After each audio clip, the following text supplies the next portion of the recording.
अस्सलाम वालेकुम नाज़रीन, आवाज़ न्यूज़ में भली कार माया गज़ाल आबदो मां यहाँ बिशारत सुमरो हलंदासी हेडलाइन तरफ।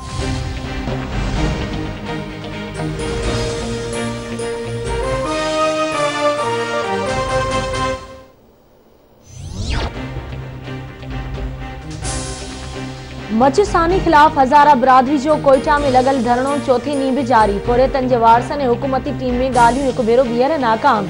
मुज़ाहिरीन जो वज़ीर आज़म जे अचण ताईं धरणो ख़त्म करण खां इनकार। MWM अॻवाननि जो चवणु आहे त इमरान ख़ान खे पंहिंजो सरबराह सम्झी घुराए रहिया आहियूं। वज़ीर आज़म जे हिते अचण सां संदसि शान में घटिताई न पर इज़ाफ़ो थींदो।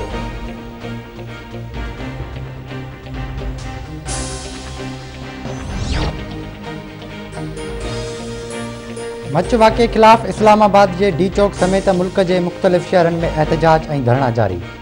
कराची के मुख़्तलिफ़ हंधन ते पिण धरणा। MA जिन्ना रोड, नुमाइश चौरंगी, अब्बास टाउन, कामरान चौरंगी, गुलिस्तान जोहर, यूनिवर्सिटी रोड, मलिर और ड्रिग रोड समेत बिन इलाक़न में धरणन सबब ट्रैफिक जो निज़ाम सख्त मुतासिर।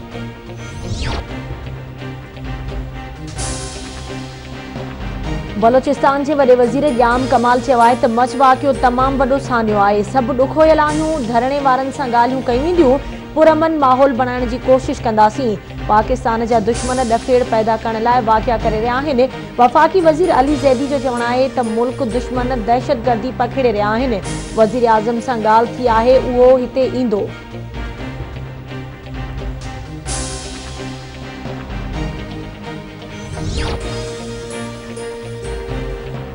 सुप्रीम कोर्ट नेब की कारकर्दगी ते बेएतमादी ज़ाहिर करे छड़ी।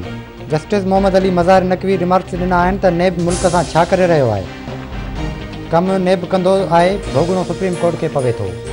नेब के मर्ज़ी हलाइणी आहे त सेक्शन 9 में तरमीम करे, पोइ जीअं वणेसि तीअं करे।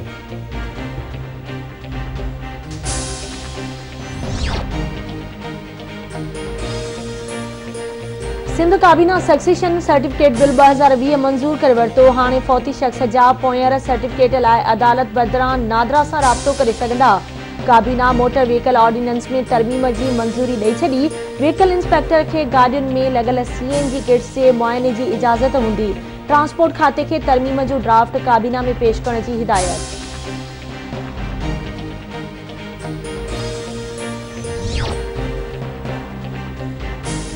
सिंध काबीना हाई कोर्ट के फैसले तहत हेडमास्टरन जो कॉन्ट्रैक्ट खत्म न करण जो फैसलो करे वरितो।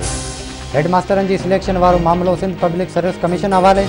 काबीना इजलास में चयो वियो आहे त SSP जे सिलेक्शन ताईं हेडमास्टर कॉन्ट्रैक्ट कम जारी रखंदा।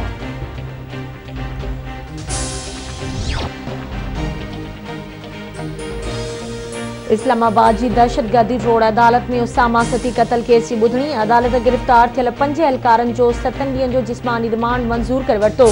अदालत पुलिस खां पुछाणो कयो त जवाबदार केर आहिनि। पुलिस जवाब ॾींदे चयो त 5 जवाबदारनि खे अदालत में पेश कयो वियो आहे। अदालत रिमार्क्स ॾींदे चयो त लॻी रहियो आहे त तव्हां सभई पाण में मिलियल आहियो।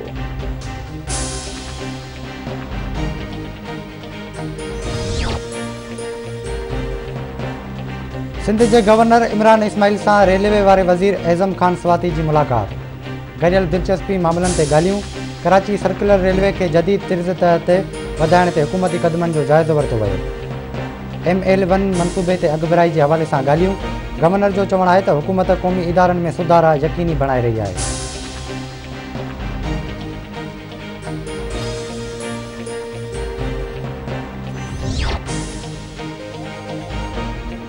वज़ीर आज़म के खास मददगार शहबाज गिल चयो आहे त वज़ीर आज़म इमरान खान की हिदायत ते करप्शन जा पैसा वापस कराए रहिया आहियूं।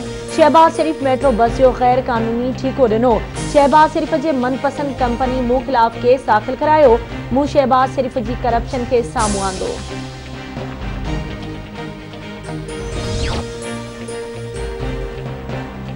मुल्क में कोरोना वायरस जा हञा जारी। कोरोना वायरस 52 ॼणनि खां हयातियूं खसे वरितियूं। फौतियुनि जो अंग वधी 10,461 ताईं पहुतो। NCOC मूजिब गुज़िरियल 24 कलाकनि दौरान 2,168 केस रिपोर्ट। मुतासिरनि जो अंग वधी 4,92,594 ताईं पहुतो। मुल्क में फ़ाल केसनि जो तादाद 37,740 ताईं पहुतो।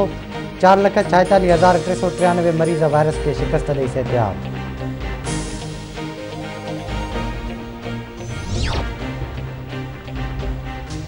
हैदराबाद जिले में कोरोना जा 43 नवा केस ज़ाहिर, मुतासिरन जो अंग 9283 थी वियो। जिले में फाल केसेस जो अंग 861 ताईं पहुंची वियो। 206 मरीज फौत थी चुका। टंडो मोहम्मद खान में कोरोना वायरस जा 5 नवा केस ज़ाहिर थियण खां पोइ मुतासिरन जो अंग 291 ताईं पहुतो। SOPs ते अमल न थियण करे कोरोना वायरस वधण जो ख़दशो ज़ाहिर।